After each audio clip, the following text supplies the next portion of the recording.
I'd like to take a moment to let you all know about a new non-profit organization started by my brother Craig. It's called Treats and Truth. They fill oversized brown lunch bags with snack items, chips, crackers, popcorn, cookies, etc. Also, a bottle of water, toothbrush, toothpaste, sanitary wipes, and most importantly, a small gospel tract book of John. No cigar? I'll have to talk to him about that. The bags are then hand-delivered to the homeless and people in need in and around the Los Angeles area. Let's help get this ministry off the ground. They're a 501c3 tax-exempt organization, so any and all donations are tax-deductible and greatly appreciated. Visit their website at treatsandtruth.org. Check out the show notes for the link. Also, please follow them on Facebook and Instagram. Thank you.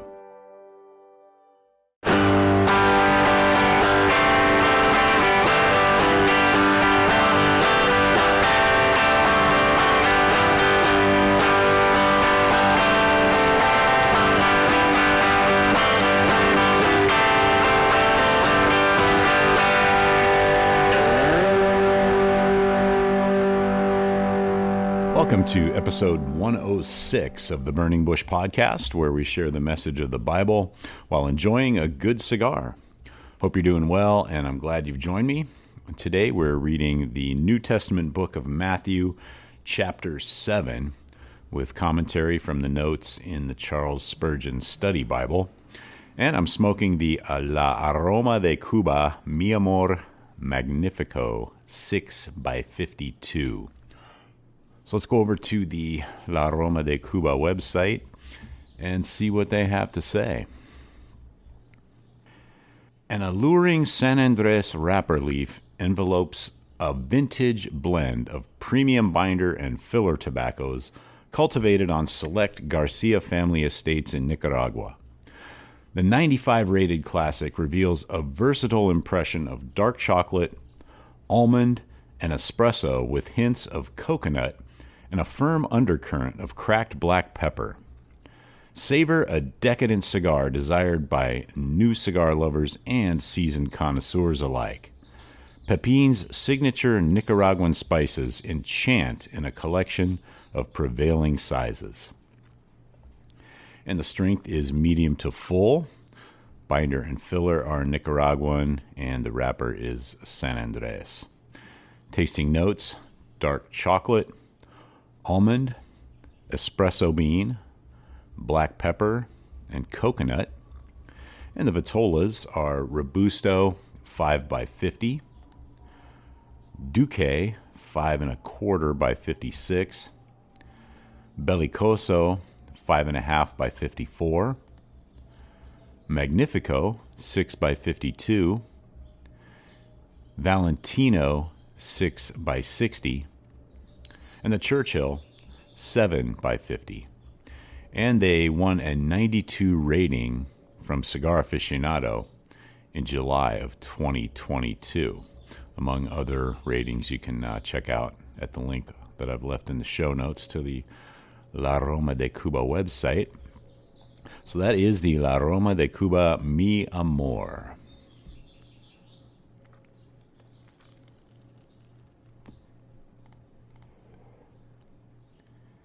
So let's go ahead and get back into this week's reading of Matthew chapter 7.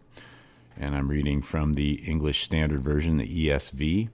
And we're continuing again from the Sermon on the Mount. And verse 1 reads, "Judge not that you be not judged. For with the judgment you pronounce, you will be judged. And with the measure you use, it will be measured to you."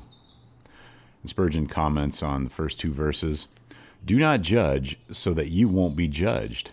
For you will be judged by the same standard with which you judge others, and you will be measured by the same measure you use." We should use our judgment, of course. The verse implies that we judge in a right sense. But we should not indulge the criticizing faculty on others in a censorious manner, as if we were set in authority and had a right to dispense judgment among our fellows. If we impute motives and pretend to read hearts, others will do the same toward us. A hard and censorious behavior is sure to provoke reprisals. We do not object to people forming a fair opinion of our character, neither are we forbidden to do the same toward them. But as we would object to their sitting in judgment on us, we should not sit in judgment on them. This is not the day of judgment, neither are we His Majesty's judges. And therefore we may not anticipate the time appointed for the final reckoning, or usurp the prerogatives of the judge of all the earth.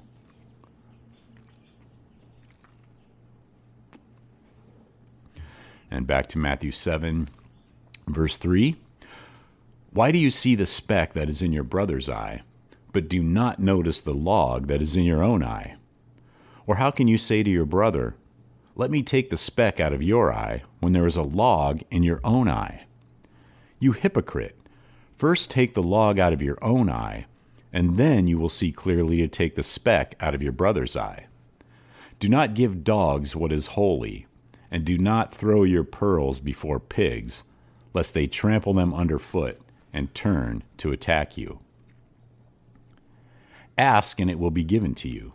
Seek, and you will find. Knock, and it will be opened to you. For everyone who asks receives, and the one who seeks finds, and to the one who knocks it will be opened. Or which one of you, if his son asks him for bread, will give him a stone? Or if he asks for a fish, will give him a serpent? If you then, who are evil, know how to give good gifts to your children, how much more will your Father who is in heaven give good things to those who ask Him?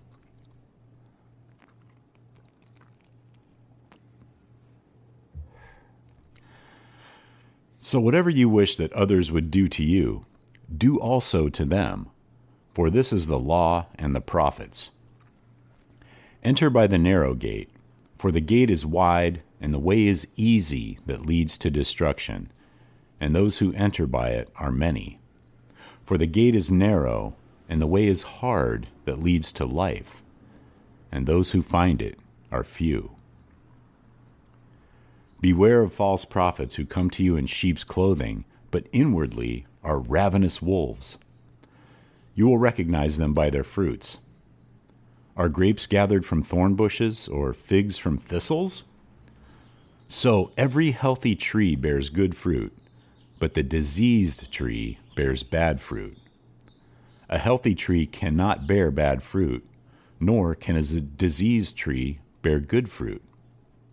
Every tree that does not bear good fruit is cut down and thrown into the fire. Thus you will recognize them by their fruits. Not everyone who says to me, Lord, Lord, will enter the kingdom of heaven, but the one who does the will of my Father who is in heaven. On that day many will say to me, Lord, Lord, did we not prophesy in your name and cast out demons in your name and do many mighty works in your name? And then I will declare to them, I never knew you. Depart from me, you workers of lawlessness.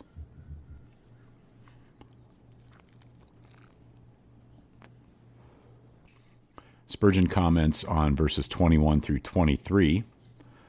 Not everyone who says to me, Lord, Lord, will enter the kingdom of heaven, but only the one who does the will of my Father in heaven. On that day many will say to me, Lord, Lord, did we not prophesy in your name, drive out demons in your name, and do many miracles in your name? And then I will announce to them, I never knew you. Depart from me, you lawbreakers. The people our Lord refers to here made an open profession of following him, calling him Lord. But many loud professions of faith will count for nothing in that day of judgment. All of us must see to it that we have more than a mere profession of belonging to and following Christ. These false disciples did not serve in any small capacity, for they had preached in the name of Christ. Such false professors love to take the high ranks in the church, just as the Pharisees craved the chief places in the synagogue. There must be more to a person's relationship with Christ than merely saying he is a pastor or an elder who visits the sick. To all these, Jesus will say sternly and solemnly that he does not know them, and they must depart from him. No words can ever fully describe the state of sorrow for someone if Christ does not know him. There is no hope for him, for to be unknown to Christ is to be devoid of hope forever and ever.